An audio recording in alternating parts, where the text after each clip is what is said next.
नमस्कार बच्चों, Isha classes online education में आपका एक बार फिर से स्वागत है। देखिए बच्चों, हम लोग 10th क्लास के अंदर अब तक 7 चैप्टर कंप्लीट कर चुके हैं। 7 चैप्टर बिल्कुल अच्छे से पढ़ चुके हैं। उनमें व्याख्या करने का क्या पैटर्न है उसे अच्छे से समझ चुके हैं। उसके जो क्वेश्चन आंसर हैं उसे भी हम लोग अच्छे से समझ चुके हैं। अगर आप लोगों ने वो पिछले वीडियो नहीं देख रखे हैं तो वो वीडियो एक बार ज़रूर देख लीजिए, ताकि आपको समय पर सब चीज़ें अच्छे से समझ में आ सकें। आज के इस वीडियो में हम लोग पढ़ने वाले हैं सुभद्रा कुमारी चौहान की एक प्रसिद्ध कविता है जिसका नाम है झांसी की रानी। आपने बहुत सुना होगा इस कविता के बारे में, झांसी की रानी, क्योंकि बहुत ज़्यादा फेमस रही है ये कविता और इसके पीछे क्या कहानी रही है उसके बारे में भी हम लोग चर्चा करेंगे। लेकिन अगर आप लोगों ने चैनल को सब्सक्राइब नहीं किया है तो सब्सक्राइब जरूर कर दीजिए, ताकि आपको समय पर नोटिफिकेशन मिलता रहे और कोई भी वीडियो जो है आपसे मिस ना हो। तो देखिए, सबसे पहले आज हम लोग इस वीडियो के अंदर बात करेंगे कि जो सुभद्रा कुमारी चौहान हैं उनका जन्म कब हुआ, उनका विवाह किसके साथ हुआ और किस तरह से वो देश की आज़ादी के लिए वो उस आंदोलन में कूद पड़ी जिस आंदोलन का नाम आप सभी भली भांति जानते हैं, असहयोग आंदोलन। असहयोग आंदोलन जो है गांधी जी ने चलाया था, ये सब जानते ही है। लेकिन हम लोग क्रम से चीज़ों को समझने की कोशिश करेंगे कि जो सुभद्रा कुमारी चौहान है वो हिंदी साहित्य में वीर रस की एकमात्र कवयित्री हैं। यानी कि उनकी कविताओं के अंदर राष्ट्र प्रेम, देश प्रेम की जो भावना है वो भरी हुई है। ठीक है ना। और आगे देखिए, हम सबसे पहले इसके जन्म की शुरुआत कैसे करते हैं कि जैसे कवयित्री सुभद्रा कुमारी चौहान है, इनके जन्म का बात करें हम तो 1904 के अंदर, सन 1904 ईस्वी के अंदर इनका जन्म हुआ है। और कहाँ हुआ है देखिए, उत्तर प्रदेश के अंदर, यूपी के अंदर, और जिले का नाम क्या है, प्रयाग। प्रयाग जिले के अंदर एक निहालपुर गांव है। गांव का नाम क्या है बच्चों, निहालपुर गांव है, जहां सुभद्रा कुमारी चौहान का जन्म हुआ था। वापिस से सुनिए, ढंग से कॉन्सेंट्रेट करके ध्यान से समझिए कि जो सुभद्रा कुमारी चौहान है इनका जन्म सन 1904 ईस्वी में, सन 1904 ईस्वी के अंदर उत्तर प्रदेश के प्रयाग जिले के निहालपुर गांव के अंदर इनका जन्म हुआ। एक संपन्न परिवार के अंदर इनका जन्म हुआ था। ठीक है। अगर हम बात करें कि इनका विवाह किसके साथ हुआ, तो इनका जो विवाह है ठाकुर लक्ष्मण सिंह के साथ हुआ। इनका जो विवाह है, इनकी जो शादी है ठाकुर लक्ष्मण सिंह के साथ हुई। अगर हम बात करें कि जो ठाकुर लक्ष्मण सिंह जी हैं उनके साथ विवाह हो गया, लेकिन विवाह के बाद एक घटना घटी जिसकी वजह से सुभद्रा कुमारी चौहान जी के जो पति हैं उनका देहांत हो गया। और जो सुभद्रा कुमारी चौहान हैं वो मात्र 23 वर्ष की आयु में, 23 साल की आयु में क्या हो जाती है, विधवा हो जाती है। इनकी जो आरंभिक शिक्षा की बात करें तो वो प्रयाग में ही हुई थी। प्रयाग में इनका यानी कि शिक्षण कार्य हुआ था। जब पति का देहांत हो गया था तो ये जो गांधी जी के द्वारा जो असहयोग आंदोलन चलाया गया था उसमें इन्होंने बढ़ चढ़ करके हिस्सा लिया था, उसमें सक्रिय भूमिका निभाई थी। वैसे इन्होंने अपने पति के साथ भी उस असहयोग आंदोलन में भाग लेने लग गई थी। ठीक है ना। लेकिन ये जब 23 साल की थी तो इनके पति का क्या हो गया, देहांत हो गया और ये विधवा हो गई। उसके बाद तो इन्होंने अपना जो पूरा जीवन है वो देश सेवा के लिए लगा दिया। और यही कारण है कि जब ये असहयोग आंदोलन में भाग ले रही थी तो उसी दौरान इन्हें कई बार जेल भी जाना पड़ा, कई बार जेल जाना पड़ा। ठीक है। तो इनकी जो प्रसिद्ध कविता की अगर हम बात करें तो झांसी की रानी जो है इनकी एक प्रसिद्ध कविता है। और इनकी प्रसिद्धि का जो कारण है वो झांसी की रानी जो कविता है वही इनकी प्रसिद्धि का कारण है। तो देखिए, यहाँ मैंने कुछ बातें लिखी हैं जिनको आपको पढ़ना भी है और आपको अपने रजिस्टर में नोट भी करना है। तो देखिए, सबसे पहले ध्यान दीजिए बच्चों कि कवयित्री सुभद्रा कुमारी चौहान का जन्म सन 1904 ईस्वी में उत्तर प्रदेश के प्रयाग जिले के निहालपुर गांव में हुआ था। जो सुभद्रा जी हैं वो हिंदी साहित्य में वीर रस की एकमात्र कवयित्री है। यानी कि वीर रस के अंदर कविता लिखने वाली जो कवयित्री हुई हैं वो एकमात्र कवयित्री है जो वीर वीर रस की कवियत्री लिखती हैं, ठीक है ना,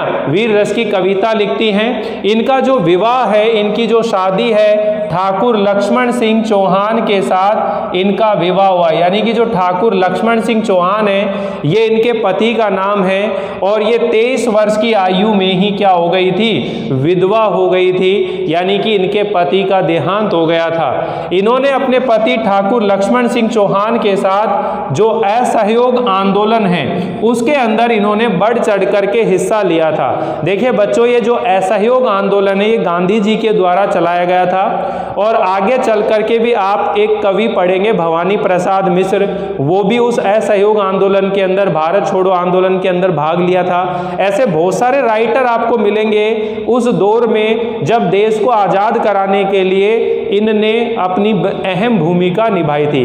यानी कि जैसे आप ये समझ सकते हो बच्चों, जैसे आज की अगर हम बात करें तो जैसे भारत का जो शत्रु है चाइना है या पाकिस्तान है, और यहाँ की जो मीडिया है, यहाँ के जो साहित्यकार हैं उनकी अहम भूमिका होनी चाहिए। लेकिन हो क्या रहा है कि जो मीडिया है या जो साहित्यकार हैं वो सही दिशा में अपना काम नहीं कर रहे हैं, जिसके कारण से जो आज की पीढ़ी है, आज के जो यूथ है, युवा हैं, उनको एक सही दिशा नहीं मिल पा रही है। आप इन दिनों देखो, आप सोशल मीडिया पर एक कैंपेन चला रखा है कि हमें रोजगार चाहिए, कि हम क्यों पढ़ लिख रहे हैं, हमारे पढ़ाई लिखने का उद्देश्य क्या है, हम सब तो बेरोजगार हो गए। आप फॉर्म भरवाते हो लेकिन कोई एग्जाम नहीं करवाते हो, तो इसका औचित्य ही क्या है। इससे अच्छा है कि अगर हमको खिलौने ही बेचने थे तो क्यों ना हमको बचपन से खिलौने की ट्रेनिंग दे दी जाती थी।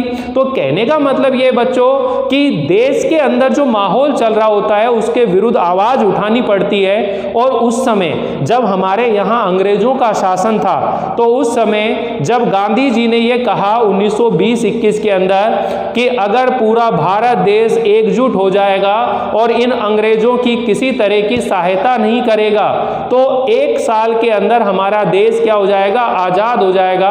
1 साल के अंदर हमारे देश को आजादी मिल जाएगी।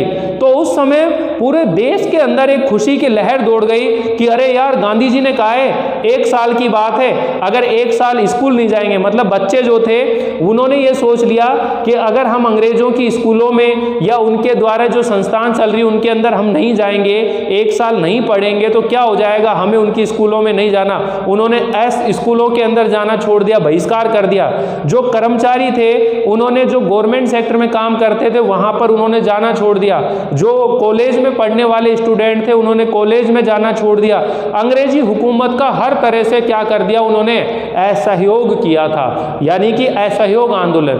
तो ये जो लेखक थे, पत्रकार थे, इन्होंने अपनी कलम के माध्यम से, कविताओं के माध्यम से, गीतों के माध्यम से, कहानियों के माध्यम से देश के लोगों को जागरूक करने का क्या किया था, काम किया था। तो उसी समय ये बात जो है, ये जो कविता है इनकी, एक झांसी की रानी बहुत फेमस कविता है, वो 1857 की जो क्रांति हुई थी उसके बारे में भी हम लोग चर्चा करेंगे इसी वीडियो में। लेकिन सबसे पहले तो आपको ये असहयोग आंदोलन है ये समझ में आना चाहिए क्या है। तो उस समय जो ये कवियत्री है ये भी युवा थी, तो इन्होंने भी असहयोग आंदोलन में क्या लिया, भाग लिया था। और उस असहयोग आंदोलन में जब ये हिस्सा लेने लगी तो उसी समय इनको भी जेल में जाना पड़ा। तो कह सकते हैं कि जो सुभद्रा कुमारी चौहान है वो अपने पति लक्ष्मण सिंह चौहान के साथ असहयोग आंदोलन में अपनी सक्रिय भूमिका निभाई और जिसके कारण इन्हें अनेक बार जेल भी जाना पड़ा। इन्होंने विद्यार्थी काल से, जब ये स्टूडेंट थी, विद्यार्थी थी, तो विद्यार्थी काल से ही ये कविता का लेखन कार्य इन्होंने आरंभ कर दिया, कविताएं लिखने लग गई थी। और सुभद्रा जी जो हैं एक स्वतंत्रता संग्राम की एक सक्रिय सेनानी है, यानी कि जो सुभद्रा कुमारी चौहान है देश को आज़ाद कराने का जो युद्ध था उसकी एक सक्रिय सेनानी है, राष्ट्रीय चेतना की एक अमर गायिका हैं और वीर रस की एकमात्र कवियत्री थी। तो इस तरह से ये इनकी विशेषता बताइए कि स्वतंत्रता आंदोलन की सक्रिय सेनानी, राष्ट्रीय चेतना की अमर गायिका और वीर रस की एकमात्र कवियत्री थी। वे देश प्रेम की भावना को, जो देश प्रेम की भावना है उसको काव्यात्मक स्वर यानी कि काव्य या कविता का स्वर प्रदान करने वाली कवयित्री के रूप में क्या हुई थी, प्रसिद्ध हुई। और इनकी प्रसिद्धि का जो कारण है वो है बच्चों झांसी की रानी। जो झांसी की रानी कविता है वो इनकी प्रसिद्धि का कारण है, ठीक है। और इनके अगर हम प्रमुख रचनाओं की बात करें तो कौन कौन सी इनकी रचनाएं हैं, तो देखिए इनकी एक प्रमुख रचनाएं बहुत सारी हैं, अपन बात कर सकते हैं। एक तो मुकुल और त्रिधारा, ये इनके काव्य संग्रह हैं। मुकुल और त्रिधारा जो है ये इनके काव्य संग्रह हैं। और साथ ही अगर हम बात करें सीधे साधे चित्र और बिखरे मोती और उन्मादनी, ये इनके कहानी संग्रह हैं। इनके देखो एक तो बिखरे मोती ये तो कहानी संग्रह है, और जो मुकुल है ये क्या है, काव्य संग्रह है। बिखरे मोती और मुकुल कविता संग्रह पर इन्हें हिंदी साहित्य सम्मेलन का जो सेक्सरिया जो पुरस्कार है, पारितोषिक है, वो इसको मिला था। तो कुल मिलाकर अगर हम इसके परिचय की बात करें सुभद्रा कुमारी चौहान जी के, तो बहुत आसान है, बहुत सरलता से आप लोग सीख सकते हो। देखिए परिचय जो है आपको एग्जाम में 4 नंबर का मिलेगा 10th क्लास के अंदर। आप उसे किस ढंग से लिखेंगे, 2-2 नंबर करके 2 राइटर आते हैं, तो आप बड़े आराम से लिखें। मैं बार बार कह रहा हूँ कि आपको ज़्यादा कुछ सोचने की आवश्यकता नहीं है। जन्म आपको याद रखना है, अगर उनके माता पिता का नाम दिया गया है तो वो याद रखना है, अगर महिला है तो उसके पति का है, उनके बच्चों का बारे में ध्यान रखना है, और उनकी कौन कौन सी प्रमुख रचनाएं हैं इनके बारे में आपको ध्यान रखना है। तो यहाँ अगर हम बात करें कि जो सुभद्रा कुमारी चौहान जी हैं वो हिंदी साहित्य में वीर रस की कविता लिखने वाली या वीर रस की एकमात्र कवयित्री थी। और इनका जन्म अगर हम बात करें तो 1904 में, 1904 के अंदर उत्तर प्रदेश के अंदर प्रयाग जिला है, प्रयाग जिले में निहालपुर गांव में इनका क्या हुआ, जन्म हुआ। और इनकी जो आरंभिक शिक्षा है या इनकी जो शिक्षा है वो कहाँ पर हुई थी, प्रयाग में ही हुई थी, जहाँ पर ये रहती थी, जहाँ इनका जन्म हुआ, ठीक है। और इनका जो विवाह है वो कहाँ पर हो गया, उनका जो विवाह किसके साथ हुआ, ठाकुर लक्ष्मण सिंह चौहान के साथ इनका विवाह हो गया। लेकिन दुर्भाग्यवश ये 23 वर्ष की आयु में ही क्या हो गई, विधवा हो गई। और गांधी जी के असहयोग आंदोलन से प्रभावित होकर के और उसमें सक्रिय रूप से भाग लेने लगी, हिस्सा लेने लगी, और उसी दौरान इन्हें कई बार जेल भी जाना पड़ा, ठीक है। तो ये सब चीजें आप यहाँ पर लिख सकते हो। और ये 3 विशेषताएं आप ध्यान रख सकते हो भाई, स्वतंत्रता संग्राम की सक्रिय सेनानी, राष्ट्रीय चेतना की अमर गायिका और वीर रस की एकमात्र कवयित्री थी। और इनकी प्रसिद्धि का कारण क्या है, झांसी की रानी। ये जो झांसी की रानी कविता है इसके बारे में हम लोग बात करेंगे। यहाँ मैंने थोड़ा सा इसमें लिखा है, बाकी मैं आपको मौखिक समझाऊंगा कि जो वीर रस की कवयित्री हैं, लेकिन जो ये झांसी की रानी कविता है ये कैसे कितनी ज़्यादा प्रसिद्ध हुई है बच्चों। तो देखिए झांसी की रानी ये जो कविता है इसके पीछे की भूमिका आपको समझ में आनी चाहिए। आपने सन 1857 की क्रांति के बारे में सुना होगा। सन 1857 की जब क्रांति हुई थी तो उस समय अंग्रेजों ने एक तरह से हड़प नीति, ठीक है, जिसको अपन गोद निषेध नीति भी कहते हैं, हड़प नीति डलहौजी द्वारा लागू की गई थी, जिसमें अगर किसी राजा की कोई संतान नहीं है तो फिर उसका जो राज कार्य था यानी कि उसका जो भी जमीन जायदाद थी वो सब जो है अंग्रेजी हुकूमत जो है उसको हड़प लेती थी। यानी कि उसका जो उत्तराधिकारी जो है वो कौन बन जाते थे, अंग्रेजी हुकूमत बन जाती थी।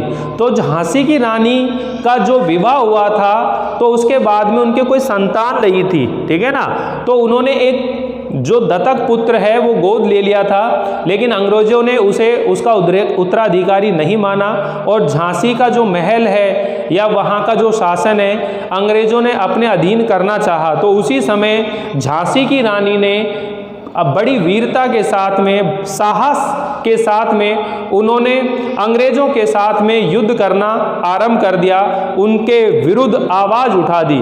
ठीक है ना। तो इस कविता के अंदर ये जो झांसी की रानी कविता है, इस कविता में कवयित्री सुभद्रा कुमारी चौहान ने झांसी की रानी लक्ष्मीबाई के प्रति अपनी श्रद्धा अर्पित करते हुए उनके अदम्य साहस और शौर्य की गाथा गाई है। यानी कि उनके अदम्य साहस, ऐसा साहस जिसको कोई दबा ना सके, अदम्य, ठीक है ना, और शौर्य की गाथा गाई है। लक्ष्मीबाई ने सन 1857 ईस्वी की क्रांति का नेतृत्व करके, यानी कि लक्ष्मीबाई जो है उन्होंने 1857 की क्रांति का क्या करा, नेतृत्व किया, लीडरशिप निभाई उन्होंने।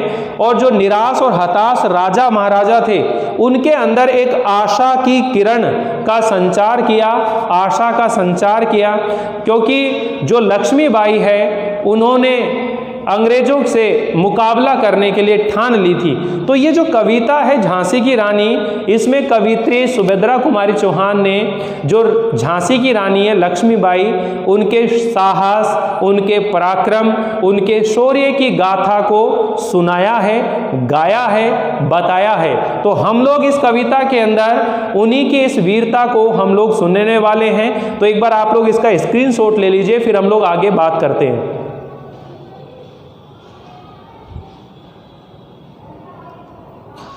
हाँ तो बच्चों देखिए, यहाँ हम लोग आगे ये कविता जो है इसको अनुवाद पढ़ने वाले हैं, इसको समझने वाले हैं, और इसकी व्याख्या को करते समय हमें किन किन बातों का ध्यान रखना चाहिए, इन चीज़ों के बारे में देखो।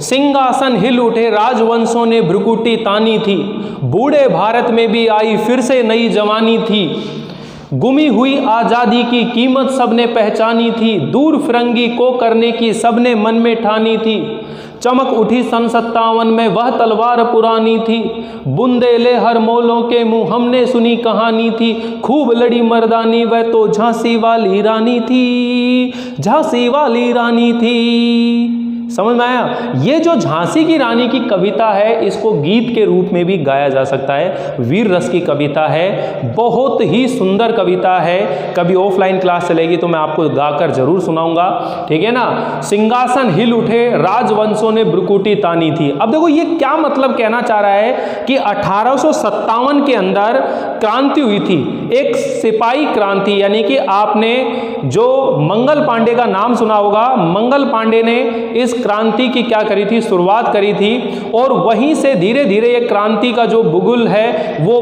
बढ़ता गया।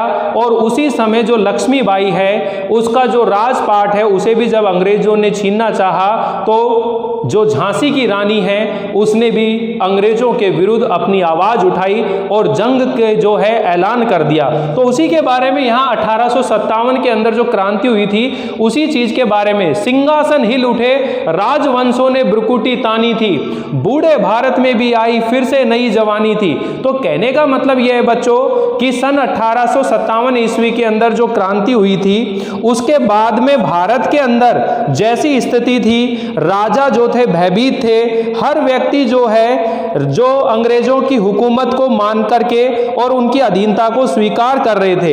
लेकिन जो झांसी की रानी है लक्ष्मीबाई, उन्होंने उन अंग्रेजों के विरुद्ध आवाज उठाई और उनके खिलाफ जो है आवाज उठाकर आगे बढ़ने के बारे में सोचा।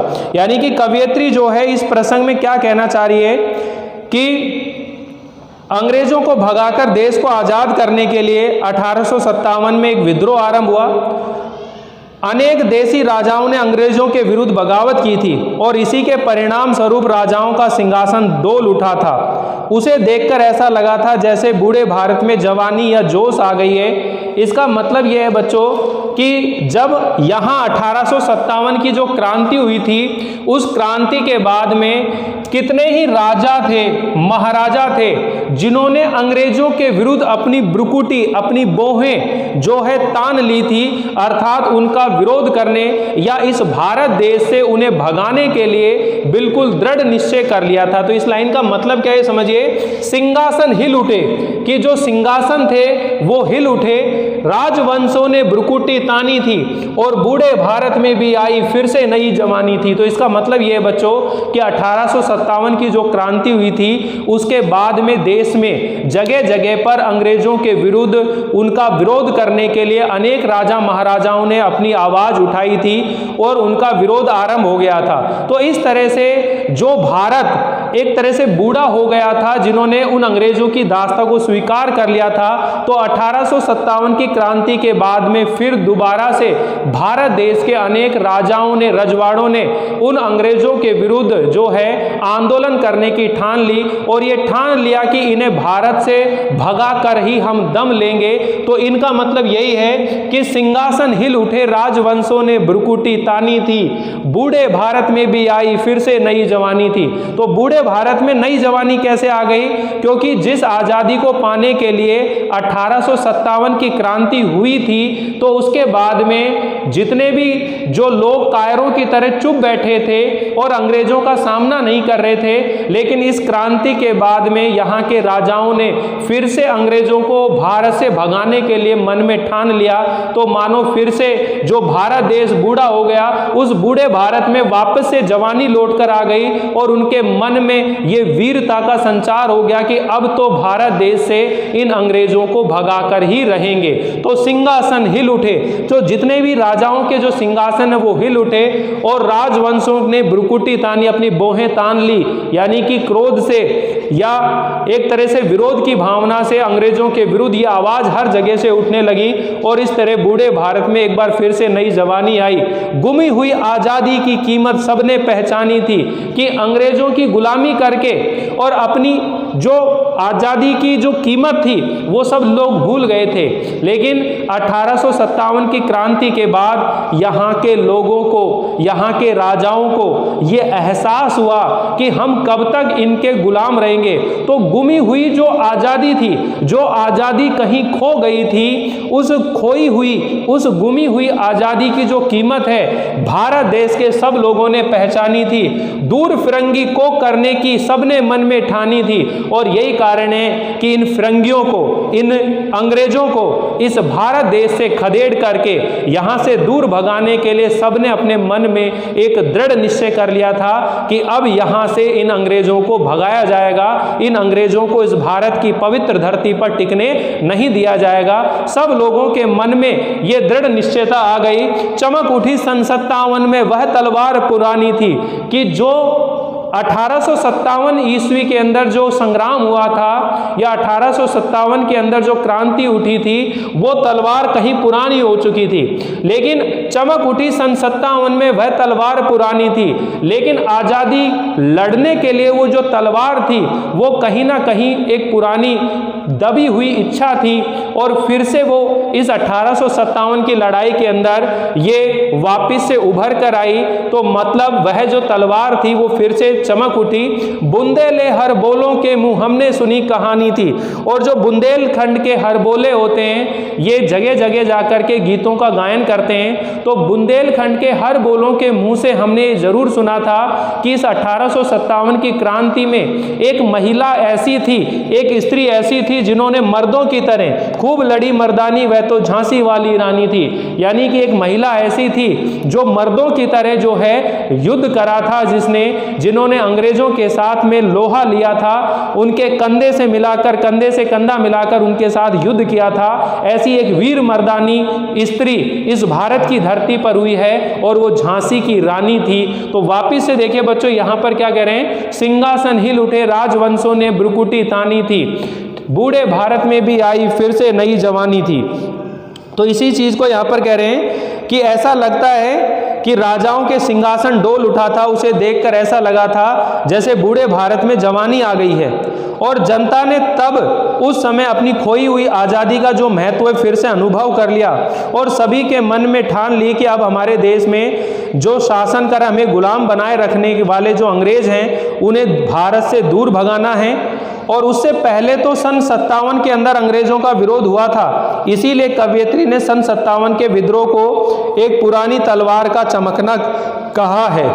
कवयित्री कहती है सन 57 के विद्रोह के बारे में हमने बुंदेलखंड के हर बोलों द्वारा गाए जाने वाले गीतों में सुना था कि देसी राजाओं की तरह झांसी की रानी लक्ष्मीबाई ने भी 1857 के युद्ध में भाग लेकर वह मर्दों की तरह लड़ी थी। कवयित्री सुभद्रा कुमारी चौहान ने देश का जो अतीत का गौरव है, अतीत के गौरव, अंग्रेजी शासन के विरुद्ध उठी क्रांति की भावना और देसी राजाओं के संघर्ष का जो संकेत है वो इस कविता के अंदर किया है। ठीक है, तो यहाँ पर आप लोग इस चीज को बहुत अच्छे से सीख जाएंगे, समझ जाएंगे।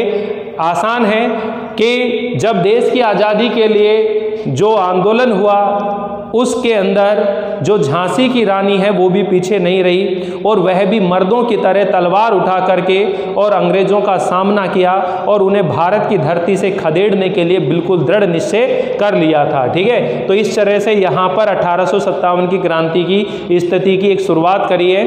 ठीक है, यहाँ ये जो दूसरा पैराग्राफ हम लोग पढ़ने वाले हैं बच्चों, इसके अंदर कवयित्री सुभद्रा कुमारी चौहान जी ने जो रानी लक्ष्मीबाई है उनके बचपन का परिचय दिया है, उनके बाल्यकाल का जो है परिचय दिया है कि वह बचपन में किसके साथ खेलती थी, कौन कौन से खेल थे जिनका खेल वो खेलती थी। तो यहाँ पर देखो, कानपुर के नाना की मुंह बोली बहन छबीली थी, लक्ष्मीबाई नाम पिता की वह संतान अकेली थी, नाना के संग पढ़ती थी वह नाना के संग खेली थी, बर्छी ढाल कृपान कटारी उसकी यही सहेली थी, वीर शिवाजी की गाथाएं उसको याद जबानी थी, बुंदे ले हर बोलों के मुंह हमने सुनी कहानी थी, खूब लड़ी मर्दानी वह तो झांसी वाली रानी थी। ठीक है, तो यहां पर देखो कानपुर के जो नाना हैं, कानपुर के जो नाना हैं, ये नाम है नाना।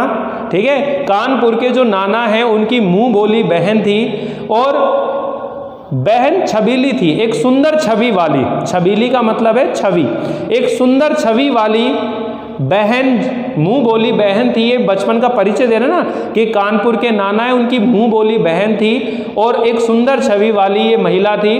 लक्ष्मीबाई नाम था और वह अपने पिता की इकलौती संतान थी, पिता की वह संतान अकेली थी, पिता की वह इकलौती संतान थी। वह नाना के संग पढ़ती थी और नाना के साथ ही वह पढ़ती थी, नाना के साथ ही वो खेलती थी, खेली थी। ठीक है, और बर्छी ढाल कृपान और कटारी, ये जो युद्ध के अंदर प्रयोग लेने वाले जो हथियार हैं, इन्हीं के साथ वो खेलती थी और यही उसकी क्या थी, सहेली थी। अर्थात बचपन से ही उसमें वीरता के गुण विद्यमान थे और वीरता और साहस के गुणों से युक्त वह जीवन में आगे बढ़ती रही और आगे चलकर के वो अपनी वीरता का उन्होंने परिचय भी दिया। किस तरह 1857 की क्रांति में जब बड़े बड़े राजाओं थे उन्होंने भी अंग्रेजों की गुलामी को स्वीकार कर लिया था, लेकिन इस झांसी की रानी ने अकेले ही, जब इनके पति का भी देहांत हो गया था, इनके बारे में कहा जाता है कि इन्होंने अपने बेटे को, ठीक है, अपनी पीठ पर बांध करके और युद्ध के मैदान में तलवार से युद्ध किया था। तो ऐसी साहसी पराक्रमी ये रानी थी लक्ष्मीबाई। ठीक है, तो बर्छी ढाल कृपान कटारी उसकी यही सहेली थी, वीर शिवाजी की गाथाएं उसको याद जमानी थी कि जो छत्रपति शिवाजी हैं, महाराज शिवाजी हैं, उनकी वीरता की जो कहानियां हैं, उनके वीरता की जो बातें हैं, वो रानी लक्ष्मीबाई को जबानी ही याद थी। अर्थात बचपन से ही उन्होंने उनके वीरता के बारे में सुन रखा था, उनकी वीरता की कहानियां पढ़ रखी थी। ठीक है, बुंदे ले हर बोलों के मुंह हमने सुनी कहानी थी, और बुंदेलखंड के जो हर बोले हैं उनके मुंह से हमने कई बार सुना है कि खूब लड़ी मर्दानी वह तो झांसी वाली रानी थी, कि जो सन 1857 के युद्ध में मर्दों की तरह बहुत युद्ध किया था, अत्यधिक लड़ाई की थी, वो तो झांसी वाली रानी थी। ठीक है, तो बच्चों इसके अंदर जैसे 1857 की क्रांति के बारे में बार बार बात आएगी, तो 1857 की क्रांति और रानी लक्ष्मीबाई का जीवन परिचय, ये दोनों बात मैं आप लोगों को नेक्स्ट वीडियो में अच्छे से ढंग से डिटेल में समझाऊंगा,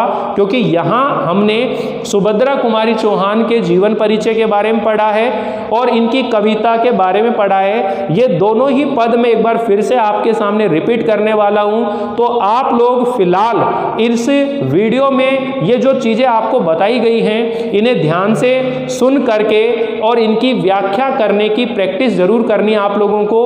वीडियो पूरा ध्यान से जरूर देखा करो ताकि कोई भी चीज आपसे मिस ना हो जाए, ठीक है। तो आप लोगों को ये वीडियो कैसा लगता है, आपको कितना समझ में आता है या कोई समझने में कोई दिक्कत आती हो तो आप मुझे कमेंट करके जरूर बता सकते हो। लाइक कीजिएगा, शेयर कीजिएगा। अगर चैनल को सब्सक्राइब नहीं कर रखा है तो सब्सक्राइब जरूर कीजिए ताकि समय पर आपको नोटिफिकेशन मिलते रहें। तो मिलते हैं अगली बार रानी लक्ष्मीबाई का पूरा जीवन परिचय लेकर के और 1857 की क्रांति के बारे में पूरी डिटेल में मैं आप लोगों को ढंग से चीजें समझाने वाला हूं। तब तक के लिए थैंक यू, बाय।